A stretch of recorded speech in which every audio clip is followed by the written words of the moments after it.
Alors, deuxième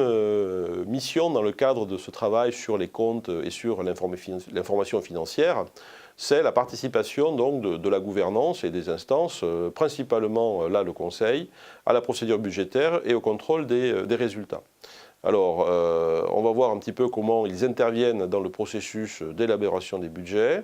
et on va voir également qu'ils ont un certain nombre d'attributions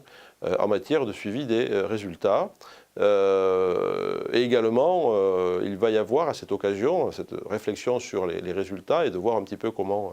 les résultats sont en train d'évoluer, une discussion sur la distribution des dividendes. Et donc, il va y avoir, je dirais, c'est là que naissent les premières discussions sur ce sujet qui est toujours un sujet relativement sensible. Alors, s'agissant de suivi de l'activité et de l'exercice budgétaire, hein, donc on rentre effectivement dans la préparation des budgets et le comité d'audit est là aussi un acteur central pour la préparation des budgets. Ce comité d'audit va analyser d'abord les hypothèses macroéconomiques retenues pour l'exercice, donc les hypothèses par exemple concernant la croissance économique, les hypothèses concernant l'évolution des taux d'intérêt, les hypothèses relatives au cours de change quand vous avez une entreprise qui fait des opérations à l'international.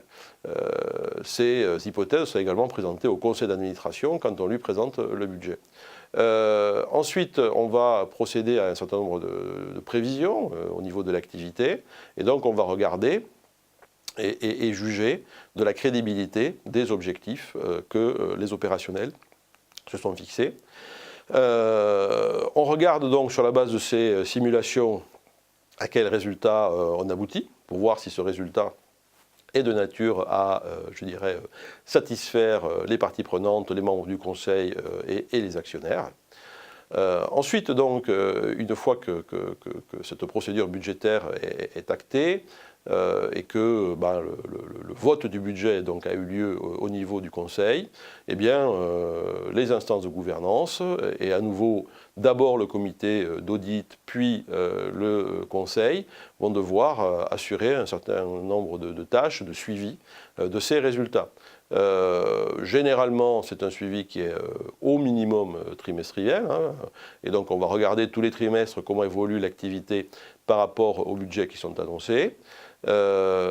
Généralement, on réalise une présentation d'un rapport d'activité sur la période écoulée, hein, s'il s'est écoulé 1 mois, 2 mois, 3 mois entre 2 conseils d'administration, en général il y en a au moins un tous les 3 mois hein, dans les sociétés d'une certaine taille, eh bien la direction, le directoire si c'est un conseil de surveillance ou la direction générale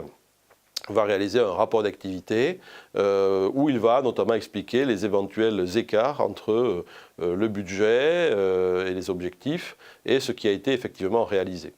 On peut également procéder à des révisions des budgets et des objectifs en cours d'exercice si effectivement les hypothèses sur lesquelles on s'était basé au départ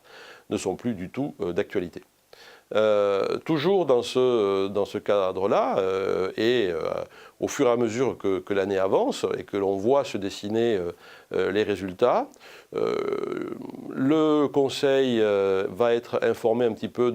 des résultats probables, hein, en gros vers le mois d'octobre ou de novembre, c'est-à-dire deux mois avant la clôture des comptes. On arrive à peu près à savoir, sauf accident, mais on voit à peu près dans des conditions normales où est-ce qu'on va se situer au niveau du résultat. Et donc évidemment, on va réfléchir assez vite à une projection sur l'affectation de ce résultat et la distribution des dividendes. Alors le comité d'audit là-dessus ne fait pas de propositions spécifiques hein, au Conseil, hein, donc il y a des discussions qui sont menées, éventuellement au sein du comité d'audit, mais c'est généralement au sein du conseil d'administration que l'on va fixer ces éléments-là. Et la fixation du niveau de dividende suppose une bonne visibilité sur différents sujets. Il suppose une bonne visibilité sur les attentes des actionnaires. Il suppose une bonne visibilité sur, je dirais, des annonces qui ont pu être faites, hein, surtout si l'entreprise s'est engagée